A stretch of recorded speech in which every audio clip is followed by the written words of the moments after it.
அதை நீங்கள் கற்பனையே பண்ணி பார்க்க முடியாது. தலையை உடைச்சி மூளையை வெளியே எடுத்து டேஸ்ட் பண்ணி பார்க்குறது, கண்ணை உருட்டி விளையாண்டு பார்க்குறது, இப்படியெல்லாம் வந்து எக்ஸ்ட்ரீமான வயலன்சஸ் நடந்திருக்கு. அப்போது நாம் நினைக்கிறோம் இல்லையா, 90களில் வந்து நாம் அமைதியான கிராம சினிமாவில் ஒன்று இருக்கும், எங்கள் ஊர் ரொம்ப அமைதியான ஒரு ஊர், எங்கள் ஊரில் எல்லாமே நல்லவங்க அப்படின்னு. இதே 90களில் தான் வயலன்ஸ் இப்படி ஒரு உச்சத்துலேயும் இருந்திருக்கு.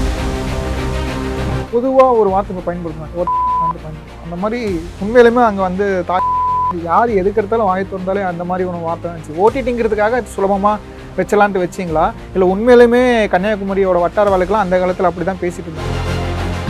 நம்ம எதை வன்முறைன்னு நினைக்கிறோம்? சினிமாவில் காட்டுறதை மட்டும் வன்முறை நினைச்சிட்டு இருக்கோம். கல்யாணம் நிச்சயமாகுது, அந்த பையனை பிடிக்கலன்னு நேரடியாக சொல்லியிருக்கலாம்.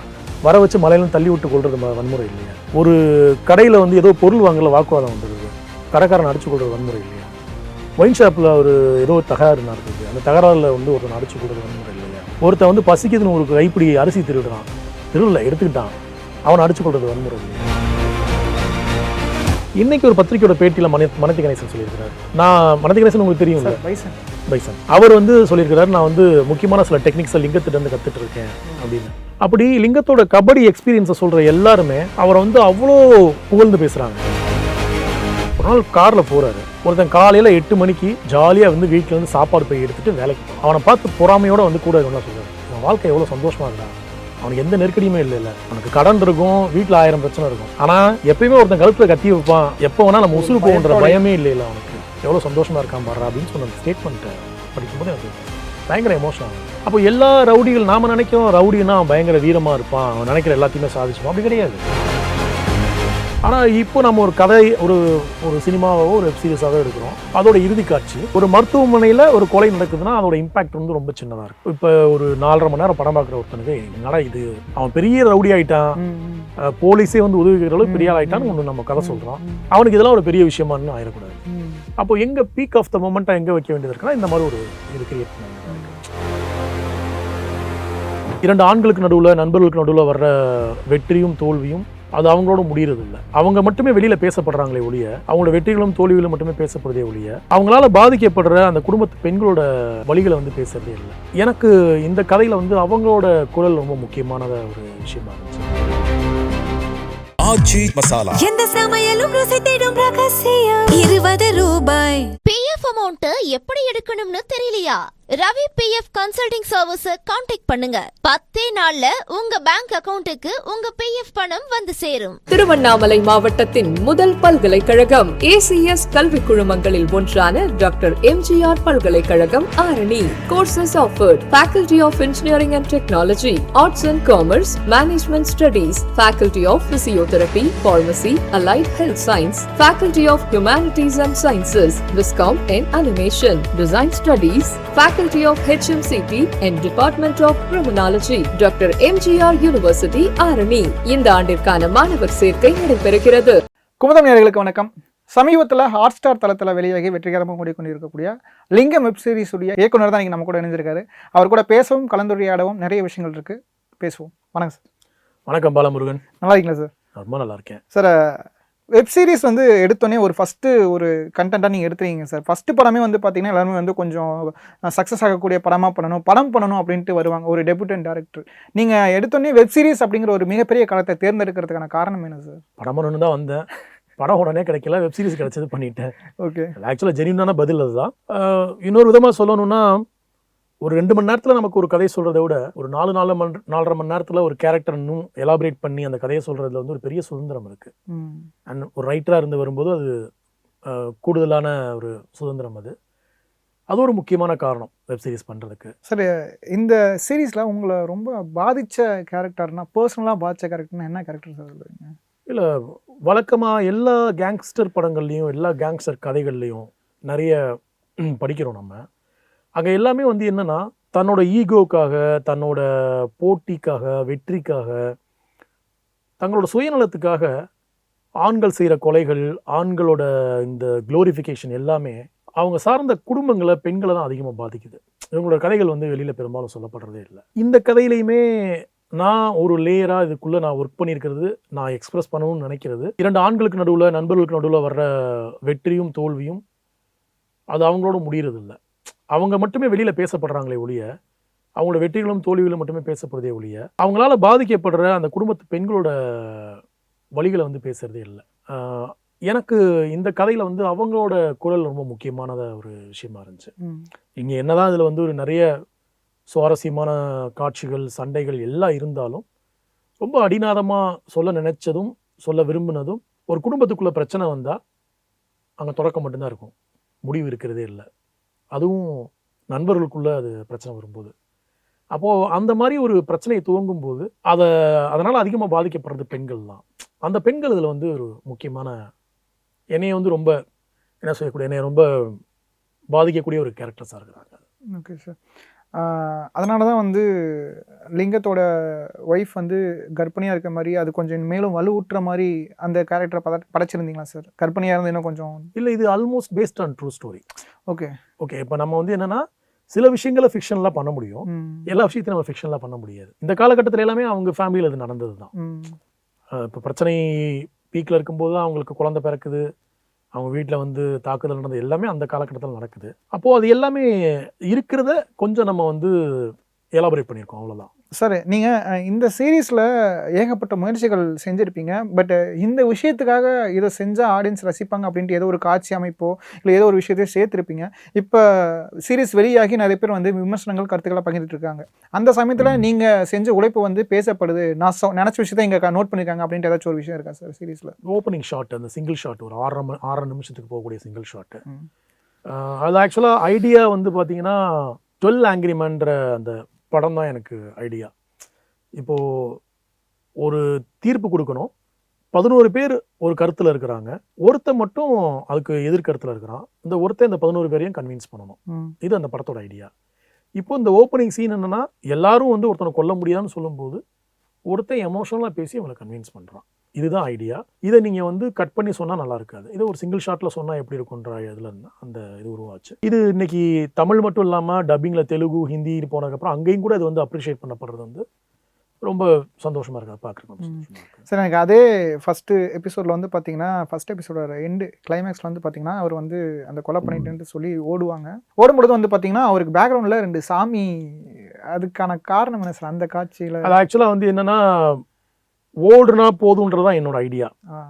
ஷோரனர் பிரசாந்த் வந்து எங்கேயோ திருவிழாவில் வந்து அந்த பின்னாடி வர்ற அந்த உருவங்களை வந்து பார்த்துருக்கிறாரு. அதுவும் அந்த மலையாள தெய்வம் நினைக்கிறேன் சார், தெய்யம் வந்து. ஆமாம், அது நம்ம ஊர் சைடு இப்போ நிறைய இருக்கு. ஓகே. அவர் வந்து எனக்கு வேணும்னாலே வேணும்னு கேட்டதுனால அது வச்சது. அவருக்கு என்னன்னா, ஒருத்தனோட ஐடென்டிட்டி மாறப்போகுது, இங்கிருந்து இவன் இதுவாக போறானா அதுவாக போறானான்னு தெரியல, ஐடென்டிட்டி மாறப்போகுது அப்படின்ற மாதிரி ஒரு ஐடியா சொன்னாப்புல. அப்புறம் விஷுவலாக யோசிக்கும் போது எனக்கு நல்லா இருந்துச்சு. ஓகே, ஒருத்தன் வந்து என்னன்னா கபடி கிரவுண்டில் இதுக்கப்புறம் இறங்குவோமா மாட்டோமான்னு தெரியாத அளவுக்கு ஒரு இடத்த விட்டு ஓடுறான், அவனுக்கு பின்னாடி எதிர்பாராத ஒரு உருவம் ஒன்று வந்துட்டு இருக்கு, அது வந்து அது நன்மையாகவும் இருக்கலாம் தீமையாகவும் இருக்கலாம் அப்படின்ற மாதிரி ஒரு மெட்டஃபரிக்கலாக இருந்தது. அதனால் அதை வந்து சார், இது வந்து நீங்கள் உண்மை கதையை வந்து தழுவி எடுத்ததாக சொல்கிறீங்க சார். எந்தெந்த விஷயங்கள் இன்னும் கொஞ்சம் சேர்த்தீங்க சார்? ஆர்டிஃபிஷியலாக உண்மை கதைகள்லேருந்து தாண்டி நீங்களாக சேர்த்த சில விஷயங்கள். இப்போ வந்து பார்த்தீங்கன்னா, திரு கேரக்டர் வந்து பார்த்தீங்கன்னா, அவர் பேர் வந்து வேற ஒரு பேர், பட் வந்து கதைக்காக வேற பேராக மாற்றிருக்கீங்க. அந்த மாதிரி என்னென்ன மாற்றங்கள் நீங்கள் செஞ்சீங்க? இப்போ லிங்கம் பேரை தவிர எல்லாரோட பேரையுமே மாற்றிருக்கேன் இந்த கதையில். ஓகே. கிளைமேக்ஸில் வர அந்த கோர்ட்டில் நடக்கிற மர்டர் வந்து லிங்கம் தான் ஆக்சுவலாக பண்ண மர்டரில். அதான் ஆக்சுவலாக போனால் அப்படின்னா, அந்த கேரக்டர் வந்து அங்கே வச்சு கொல்லப்படலை, ஒரு சின்ன ஹாஸ்பிட்டலில் வச்சு தான் அந்த மர்டர் வந்து நடக்குது. ஆனால் இப்போ நம்ம ஒரு கதை, ஒரு சினிமாவோ ஒரு வெப் சீரிஸாகவோ எடுக்கிறோம், அதோட இறுதி காட்சி ஒரு மருத்துவமனையில் ஒரு கொலை நடக்குதுன்னா அதோட இம்பாக்ட் வந்து ரொம்ப சின்னதாக இருக்குது. இப்போ ஒரு 4.5 மணி நேரம் படம் பார்க்குற ஒருத்தனுக்கு என்னடா இது, அவன் பெரிய ரவுடி ஆகிட்டான், போலீஸே வந்து உதவிக்கிற அளவுக்கு பெரிய ஆள் ஆகிட்டான்னு ஒன்று நம்ம கதை சொல்கிறோம், அவனுக்கு இதெல்லாம் ஒரு பெரிய விஷயமானு ஆயிடக்கூடாது. அப்போ எங்கே பீக் ஆஃப் த மொமெண்ட்டாக எங்கே வைக்க வேண்டியது இருக்குன்னா, இந்த மாதிரி ஒரு இது கிரியேட் பண்ண வேண்டியதாக இருக்குது. இப்படி நமக்கு ரியல் லைஃப்பில் இருக்க சில விஷயங்களை கொஞ்சம் முன்ன பின்ன மாற்றி, சில விஷயங்களை வேறு இடங்கள்லேருந்து வேறு கதைகள்லேருந்து எடுத்து வச்சு தான் கம்ப்ளீட் பண்ணி. நீங்கள் இதுக்காக நிறைய ரிசர்ச் பண்ணியிருப்பீங்க சார். அப்படி ரிசர்ச் பண்ணதில் உண்மையிலுமே நடந்த சம்பவங்கள் உங்களை அதிர்ச்சி அளித்தது, இல்லை இந்த மாதிரிலாம் மனுஷங்க இருப்பாங்களா அப்படிங்கிற மாதிரி நீங்கள் ஏதாச்சும் ஒன்று நோட் பண்ணீங்களா? நிறைய இருக்குங்க. இப்போ ஒரு ஃபிலிம் மேக்கருக்கு, ஒரு பத்திரிகையாளருக்கு, ஒரு ரைட்டருக்கு எழுதுறது, சினிமா எடுக்கிறது, இதை தாண்டி ஒரு முக்கியமான பொறுப்பு ஒன்று இருக்குது. அது என்னன்னா, இப்போ உங்கள் கதையை எழுதுறதுக்கு ஒரு 100கணக்கான சோர்ஸ் இருப்பாங்க. இந்த 100கணக்கான சோர்ஸில் வந்து ஒரு 10 பேர் வந்து என்னை பற்றி நீங்கள் சொல்லுங்கள் பிரச்சனை இல்லை அப்படின்னு சொல்லுவாங்க. மிச்சம் 90 பேர் வந்து தன்னை வந்து வெளியில் சொல்லிக்கிறது வந்து விரும்ப மாட்டாங்க. இப்போ நம்ம வந்து வாழ்க்கையில் கஷ்டப்பட்டு முன்னேறின ஒருத்தரை பற்றி நம்ம ஒரு கதை எழுதுறோம்னு வச்சுங்களேன். ஜிடி நாயுடு பற்றி நான் ஒரு படம் எடுக்கிறேன்னா அவரை பற்றி தகவல் சொல்கிற எல்லாருமே விரும்புவாங்க. நான் ஐயா பற்றி 2 வார்த்தை சொன்னேன், நீங்கள் எங்கேயா பதிவு பண்ணுங்க, அது வேறு. பட் இந்த மாதிரி ஒரு குற்றப்பின்னணி கொண்ட ஒரு கதையை சொல்லும்போது இந்த கதையில் நிறைய போலீஸ் ஆஃபீஸர் என்கிட்ட முன்னாள் காவல்துறை அதிகாரிகள் ஷேர் பண்ணியிருக்கிறாங்க, லிங்கத்தோட இருந்தவங்க ஷேர் பண்ணியிருக்காங்க, லிங்கத்தோட கபடி விளாண்டவங்க நிறையா ஷேர் பண்ணியிருக்கிறாங்க. இப்படி ஒவ்வொருத்தரோட பாயிண்ட் ஆஃப் வியூவில் வந்து அந்த கதை வந்து உருவாயிருக்கு. ஆனால் பரவாயில்ல என் பேரை நீங்கள் சொல்லுங்கள், பிரச்சனை இல்லைன்னு சொல்கிறேன், நான் ஒருத்தர் கூட நான் பார்க்கல. இப்போ ஏன்னா இந்த பிரச்சனையை வந்து இன்னும் முடியல.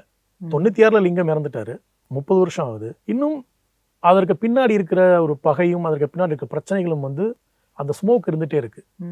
அப்போ நம்ம வந்து பேர்களை வந்து அட்ரஸ் பண்ணுறதன் வழியா ஒரு சின்ன பிரச்சனை வந்தால் கூட நம்ம அதுக்கு வந்து பெரிய கில்ட் ஆயிரும். அப்போ நம்ம அந்த கான்சியஸோடு தான் படமும் எடுக்கணும், அந்த கான்சியஸோடு தான் நம்ம வந்து அதை பற்றி பேசவும் செய்யணும். ஸோ ஆனால் அவரோட கபடி லைஃப்பை பற்றி சொன்ன நிறைய தகவல் இருக்குல்லையே, அது வந்து எனக்குலாம் வந்து பயங்கர சர்ப்ரைஸாக இருந்துச்சு. இன்னைக்கு ஒரு பத்திரிக்கையோட பேட்டியில் மனதி கணேசன் சொல்லியிருக்கிறாரு. மனதி கணேசன் உங்களுக்கு தெரியும் சார், பைசன். அவர் வந்து சொல்லியிருக்கிறாரு, நான் வந்து முக்கியமான சில டெக்னிக்ஸை லிங்கத்திட்டருந்து கற்றுட்டு இருக்கேன் அப்படின்னு. அப்படி லிங்கத்தோட கபடி எக்ஸ்பீரியன்ஸை சொல்கிற எல்லாருமே அவரை வந்து அவ்வளோ புகழ்ந்து பேசுகிறாங்க.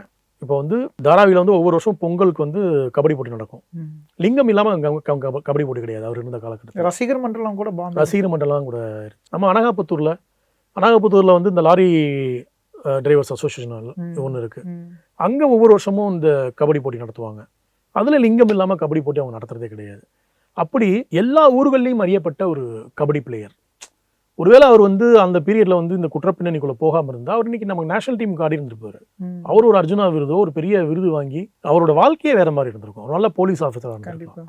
இப்போது இந்த ஆர்க் ஒன்று சொல்லும்போது, இந்த விஷயங்கள்லாம் சொல்லும்போது நமக்கு எவ்வளோ பெரிய மலைப்பாக இருக்குது பாருங்கள். எப்படிப்பட்ட ஸ்போர்ட்ஸ் மேன் ஒருத்தன், அவன் லைஃப் ஏன் அப்படி போச்சு, நமக்கு ஒரு இது வருதில்ல, ஒரு சிம்பத்தி வருது. இப்போது நாம் எது வந்து ஒரு பெரிய வீரம் நினைக்கிறோம்னா ஒரு 4 பேரை அடிக்கிறதோ இல்லை வந்து சினிமா நம்மளை அப்படி தானே வந்து பார்க்க வைக்குது.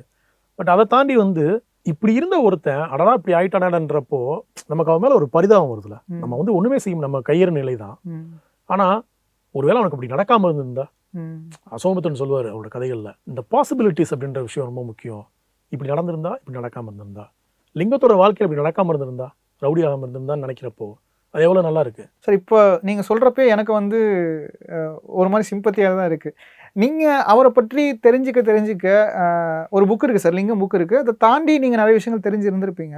அப்படி தெரிஞ்சப்போ அவர் ரவுடி ஆனதுக்கு அப்புறமேட்டுக்கு அவர் திருந்துவதற்கான வாய்ப்புகளோ, இந்த விஷயம் பண்ணாமல் இருந்தால் நீங்கள் உங்கள் லைஃபை வேறு அப்படிங்கிற மாதிரி ஏதோ ஒரு சம்பவங்கள் இருந்திருக்கா? இல்லைங்க, இது வந்து என்னென்னா ஒரு ஒன் வே மாதிரி தான்.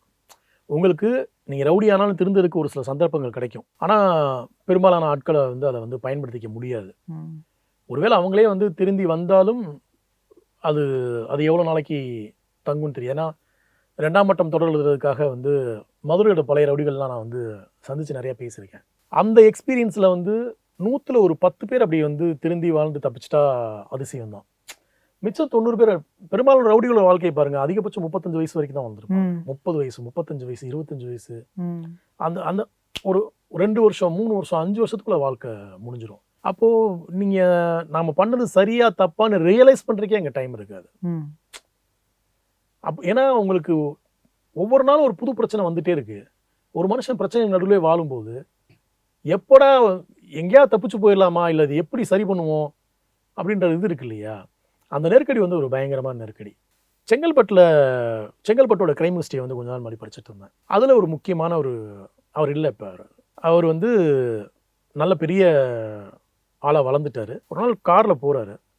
ஒருத்தன் காலையில் 8 மணிக்கு ஜாலியாக வந்து வீட்டிலேருந்து சாப்பாடு போய் எடுத்துகிட்டு வேலைக்கு போகிறான். அவனை பார்த்து பொறாமையோடு வந்து கூட இருக்கணும்லாம் சொல்கிறாரு. இவன் வாழ்க்கை எவ்வளோ சந்தோஷமாக இருக்குடா, அவனுக்கு எந்த நெருக்கடியுமே இல்லை.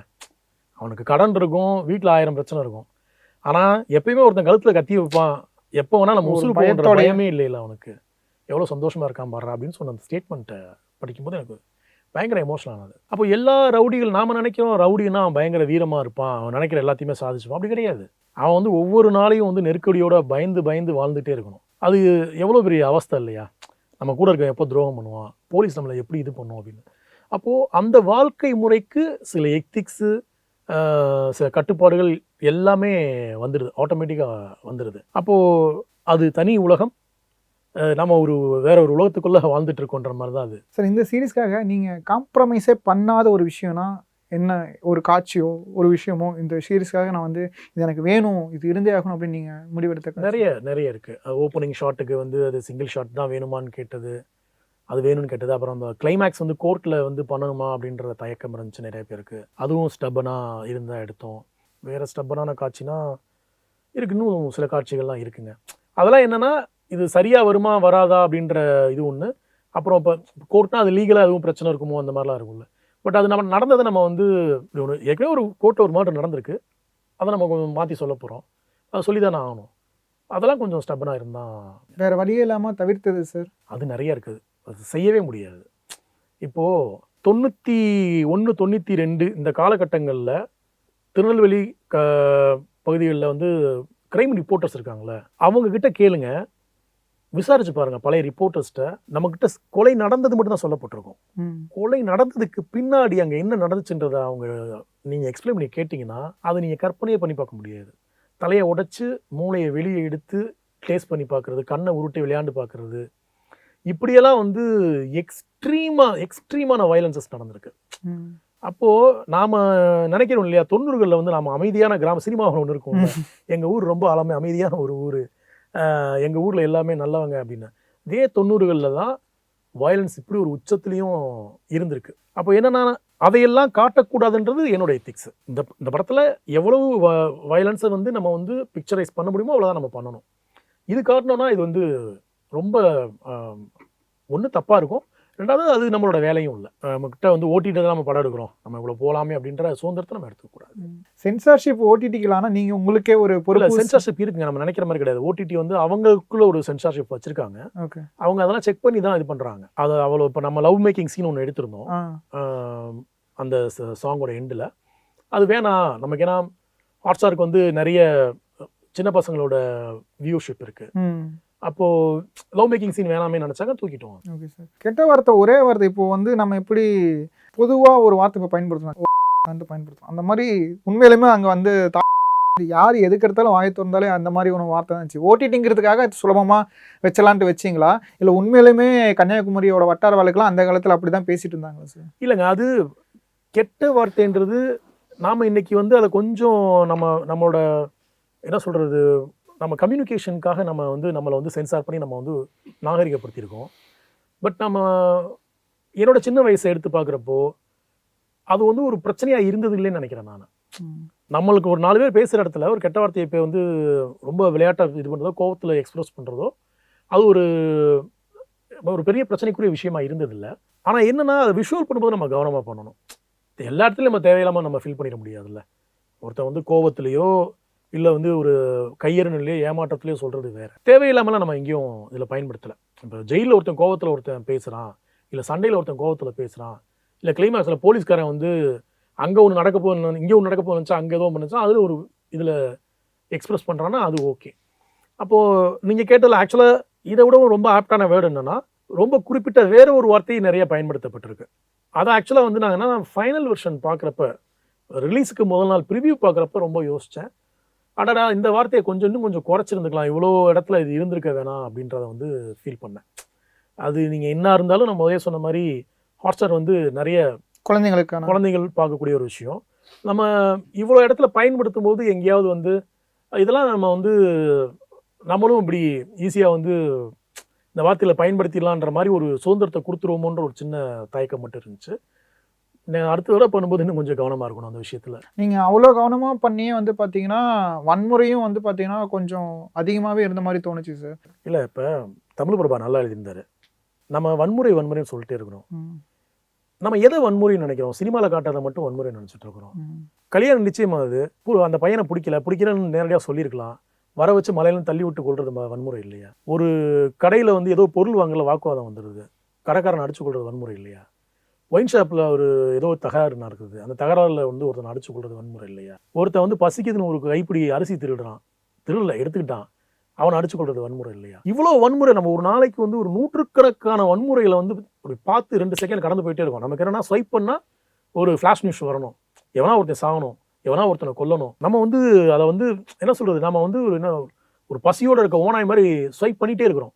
நமக்கு பரபரப்பு தேவைப்பட்டே இருக்கு. ஆனா சினிமால காட்ட மாட்டோம், ஐயோ வன்முறை வன்முறை. இப்போ உங்க லைஃப்ல நீ என்ன பண்ணிட்டு இருக்க, நீ என்ன ஸ்வைப் பண்ணிட்டு இருக்க, நீ ஸ்வைப் பண்ற நியூஸ் எல்லாமே என்ன தினமும் சமாதானத்தை பத்தி தான் பேசுதா, இல்லை நீ எத்தனை நல்ல விஷயங்களை நீ பகிர்ந்துருக்க உன் வாழ்க்கையில? ஒரு 5 வருஷத்துக்கு முன்னாடி மதுரை சென்ட் மேரிஸ் சர்ச்சுக்கு வாசல்ல வச்சு 4 சின்ன பசங்க இன்னொரு பையனை வந்து வெட்டி கொள்றானுங்க. அந்த வீடியோ எவ்வளோ வைரலாச்சு? ஏன் வைரல் அந்த வீடியோ? அது ரொம்ப வைலன்ஸ்னா அந்த வீடியோ கவர்மெண்ட் தடை பண்ணியிருக்கணும். அந்த வீடியோ யாரும் ஷேர் பண்ணக்கூடாது. குரூப்பா உட்காந்து பாக்குறீங்களே, குரூப்ல ஷேர் பண்றீங்களே, அது என்னது? நீங்க செய்யறது வன்முறை தானே. அப்போ சினிமாவில் காமிச்சா மட்டும் அந்த வன்முறை ஏன் உங்களை வந்து தொந்தரவு பண்ணுது? புரியுது சார். அப்போ நிஜத்தில் நடக்கிறதா வந்து சினிமாவில் எடுக்கிறோம் அப்படிங்கிற மாதிரி சொல்றீங்க? இல்ல பாலமுருகன், ஏன்னா ஒரு விஷயம் புரிஞ்சுக்குங்க, சினிமாவில் ஒரு காட்சிப்படுத்தலுக்கு பின்னாடி ஒரு நோக்கம் இருக்கு. இப்படி இருந்த ஒருத்தன் வாழ்க்கையில இப்படி மாறிட்டான்டா, நல்ல மனுஷனோ கெட்ட மனுஷனோ ஒருத்தன் கிடையாதுங்க. பிறக்கிறப்பையோ வளர்றப்பையோ ஒருத்தனோட செயல் ஒருத்தன் நல்லவனா மாத்துது. அவன் நல்லது செஞ்சா நல்லவன், கெட்ட செயல் செஞ்சா கெட்டவன். இப்போ செயல்களின் வழியாக தான் மனிதன் வந்து வேற ஒரு மனிதனாக மாறுறான், குணாதிசயங்கள் வழியாக அவன் மாறுறான். இப்போ நான் என்ன சொல்ல விரும்புகிறேன்னா, இப்போ ஒரு கதை எழுதும் போதோ இல்லை ஒரு சினிமா எடுக்கும்போதோ நான் ஒரு நிழல் மாதிரி ஒரு கதை சொல்லியா நான் என்ன சொல்ல விரும்புகிறேன்னா, தம்பி நீ படி, நல்ல வேலைக்கு போ, நல்ல வேலை கிடைக்கலையா ஏதோ ஒன்று பண்ணி உன்னோட லைஃப்பை நீ பார்த்துக்கோ, ஒரு நாள் இப்படி ஒரு பாதையை நீ வந்து செலக்ட் பண்ணிடாத. அதனால தான் இந்த சீரியஸில் ஒரு காட்சி இருக்கும், ஒரு பையன் வருவான், எனக்கு செலக்ஷன் இந்த தொழில் நான் ஒருத்தம் போது நீ இப்போ அந்த காட்சி ஏன் வைக்கணும்? அந்த ஹீரோக்கு அதை வைக்கணும்னு அவசியம் இல்லையே. அது என்னன்னா நான் எனக்காக வைக்கிறேன். அப்படி நடந்ததை யாரும் சொல்லவே இல்லை. லிங்க லைஃப்ல நடந்தது அப்படி யாருமே சொல்லதில்லை. அது கிரியேட்டரோட கால். அது என்னன்னா, இந்த மாதிரி தொழிலுக்கு நீ வந்து போகாதடா, படிச்சவன் போகாதடா, உனக்கு வேற ஏதோ ஒரு வேலை பாடுறா அப்படின்றதுதான். அப்போ இந்த கான்சியஸ் இருக்கிறது ரொம்ப முக்கியம் தான் நான் பாக்குறேன். ஆச்சி மசாலா, எந்த சமையலும் ருசி தேடும் ரகசியம் 20 ரூபாய். பிஎஃப் அமௌண்ட் எப்படி எடுக்கணும்னு தெரியலையா? Ravi PF consulting service contact பண்ணுங்க. 10 நாள்ல உங்க பேங்க் அக்கவுண்ட்டுக்கு உங்க பிஎஃப் பணம் வந்து சேரும். திருவண்ணாமலை மாவட்டத்தின் முதல் பல்கலைக்கழகம் ஏசிஎஸ் கல்வி குழுமங்களில் ஒன்றான டாக்டர் எம்ஜிஆர் பல்கலைக்கழகம் Arani. Courses offered: Faculty of Engineering and Technology, Arts and Commerce, Management Studies, Faculty of Physiotherapy, Pharmacy, Allied Health Science, Faculty of Humanities and Sciences, Viscom and Animation, Design Studies, Faculty of HMCT and Department of Criminology, doctor MGR university Arani. இந்த ஆண்டிற்கான மாணவர் சேர்க்கை நடைபெறுகிறது.